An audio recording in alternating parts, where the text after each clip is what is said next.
ta confiance est ma lumière, mon appui sur la terre, mon guide, ton regard, comme un phare,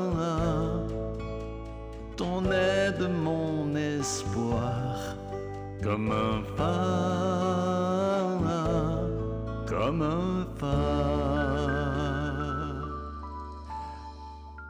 Bon samedi à la maison et bienvenue encore une fois à l'émission de Comme un phare, une nouvelle grille horaire, parce que l'émission est rendue maintenant à 11h30, comme vous le voyez, le samedi, le dernier samedi du mois, en remplacement évidemment des dimanches.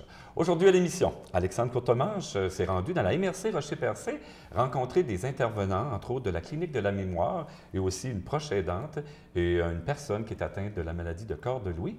De mon côté, j'ai rencontré Caroline Charette, qui est la coordonnatrice du Carrefour d'information pour aînés de la Gaspésie. À la fois, Caroline est aussi la directrice du Centre d'action bénévole Le Auban de Gaspé.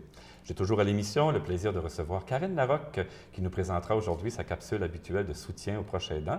On va poursuivre dans un échange de culpabilité. On va parler de la petite voix intérieure. Et en toute fin de l'émission, je reçois, comme à l'habituel, Marie-Pierre Cyr, qui est la directrice générale de l'appui Gaspésie-les-Îles. Donc, tout ça pour faire aujourd'hui une excellente émission, encore une fois, de 30 minutes. Bonjour tout le monde. Bonjour, Régis. Ça va bien? Oui. Très bien, toi. Alexandre, tu vas nous présenter tout à l'heure un reportage. Tu t'es rendu dans la côte de Rocher-Percé. On va y revenir. Oui. Karen, on va parler évidemment de culpabilité parce que c'est notre suivi de la dernière émission. Marie-Pierre, on va se voir à la fin, mais j'aimerais ça que tu nous annonces peut-être une petite nouvelle qui vient elle n'est peut-être pas si récente, là, mais dernièrement, l'appui Gaspésiel a reçu quelque chose d'intéressant. Parle-nous-en dans quelques secondes. Oui, en fait, je vous dirais, dans l'ensemble du Québec, les appuis ont fait un recueil des 20 projets inspirants là, à travers le Québec, là, parce qu'il y a des appuis dans chacune des régions du Québec.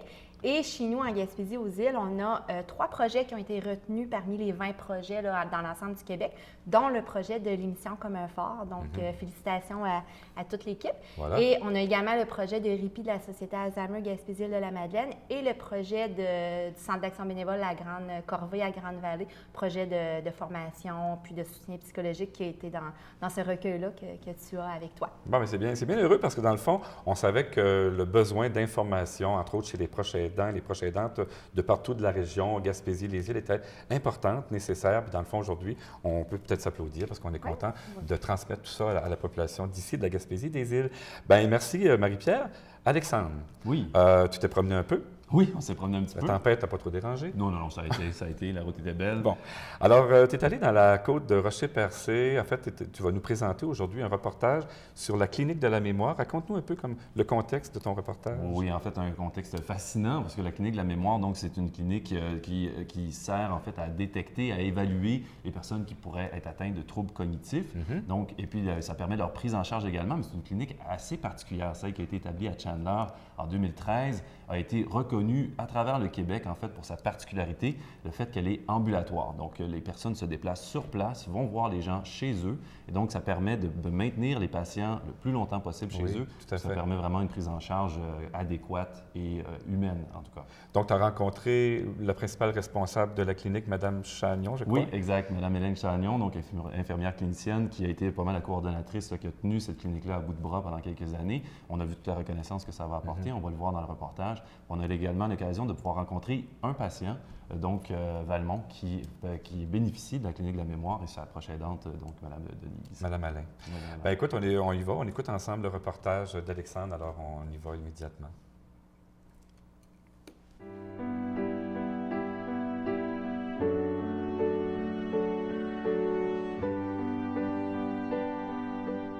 Notre vie a basculé quasiment du tout au tout. Tu sais, je veux dire, tu apprends des nouvelles comme ça, puis tu sais que c'est une maladie qui va aller toujours en progressant. C'est pas de quoi que j'ai commencé la veille puis le lendemain. Là. Il y arrivait un événement, puis ça pouvait être un mois sans qu'il se passe rien de spécial. Au tout début, là, je veux dire, tu sais, ça s'accepte pas de même, là. Mais à la longue, ben, tu finis par te faire, puis tu te dis, ben, il y a des médicaments qui existent, ça va ralentir le processus, puis le fait d'être bien encadré aussi, ça aide. Ce qu'on fait, c'est qu'on fait des suivis systématiques et à ce moment-là, au fur et à mesure que la maladie progresse, à ce moment-là, on peut mettre des services autour d'eux. Ça peut être un travailleur social, ça peut être des services à domicile pour aider au ménage. Entre autres, ce qui est très important, surtout au tout début, c'est de pouvoir faire un suivi, expliquer la maladie, expliquer au fur et à mesure aux personnes qu'est-ce qui va arriver avec la maladie. Ils appellent ça la maladie à cœur de Louis. Puis, suite à ça, la clinique de mémoire nous a contactés. Puis moi, ben, ça m'a soulagée, ça m'a fait, tu sais, comme de quoi on était supportés à quelque part, puis en même temps informés, c'est quoi cette maladie-là? On n'avait jamais entendu parler de ça. Monsieur Valmont, il y avait des problèmes au niveau du sommeil. Et c'est comme ça qu'il a commencé à aller voir le médecin. Et là, ils ont commencé à penser, bon, OK, il y a quelque chose qui se passe, c'est pas normal. Il a été pris en charge par la clinique Première Ligne. Vos nuits, comment ça va? Est-ce que ça va mieux? C'est beaucoup mieux. Au début, j'avais l'impression, on s'occupait tellement de moi, que j'avais l'impression qu'il y avait juste moi puis que les autres ne s'en occupaient pas. Mais je dis, ça se peut pas, pour moi, il y en a d'autres. On a au-dessus de 428 personnes qu'on a rencontrées. C'est des personnes qu'on a rencontrées pour faire du repérage ou des personnes qui avaient déjà probablement peut-être des troubles cognitifs. Tu te sens pas tout seul. Parce que tu te sens isolé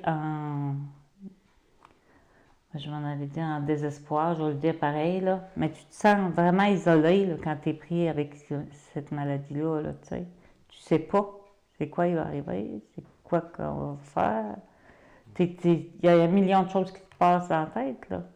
Ouais. Tandis que quand tu peux rencontrer des gens qui sont dans la même situation, bien là, tu peux échanger. Avec le neuropsychologue, le docteur Turgeon, il va avoir un suivi, tu sais, puis là, on va pouvoir savoir la courbe, comment ça avance. C'est toutes des choses qu'on veut savoir. Il y a quand même des deuils à faire. Puis c'est des deuils qui ne sont pas faciles. C'est le même deuil que si on aurait un cancer. On sait qu'on a un cancer, donc on a des deuils à faire.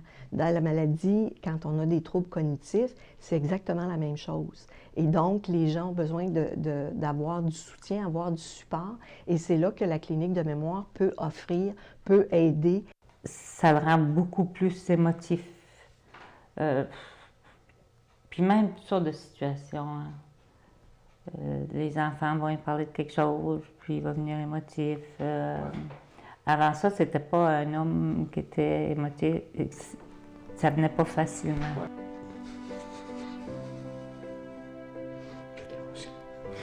Il y a des choses que je ne fais pas aussi facilement qu'avant.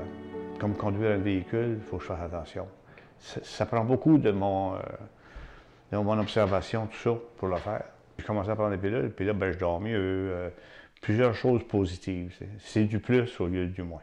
Ce qu'on veut, c'est qu'on veut garder les gens le plus longtemps possible à la maison. Donc, en mettant ces services-là de façon progressive, ben, ces gens-là peuvent vivre une vie normale le plus longtemps possible. On voulait que ceux qui ont des médecins en clinique privée ou qui sont orphelins de médecins aient accès à cette clinique-là, à cette première ligne-là. Donc, on l'a implanté de façon différente. C'est pour ça qu'il y a une infirmière ambulatoire qui se promène sur le territoire et qui va rencontrer les gens. Rocher-Percé a été la première clinique, le premier centre à avoir ces services-là. Présentement, ce qu'on est en train de faire 3 ans plus tard, presque 4 ans plus tard, on est en train de faire la régionalisation. Donc, ce que nous avons fait à Rocher-Percé, on est en train de l'instaurer ailleurs à toute la Gaspésie. Aujourd'hui, on est reconnu au niveau du ministère et au niveau du Québec aussi comme étant une innovation dans le domaine des troubles cognitifs. Si on recule de 5 ans, je ne savais pas ça qu'il y avait une possibilité comme ça, puis tu sais, les services qu'ils ont. C'est pour ça que ça a été positif, ça a été bon. Puis j'espère encore avoir des rencontres, si c'est possible.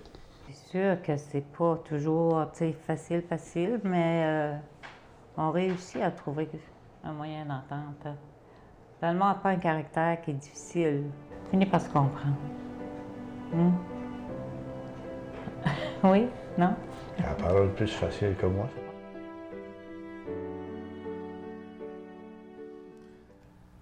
Eh bien, c'était vraiment un reportage touchant, Alexandre, sérieux. D'abord, bravo à M. Arsenault et son épouse, Mme Alain, d'avoir accepté d'en parler devant la caméra. C'est quand même assez...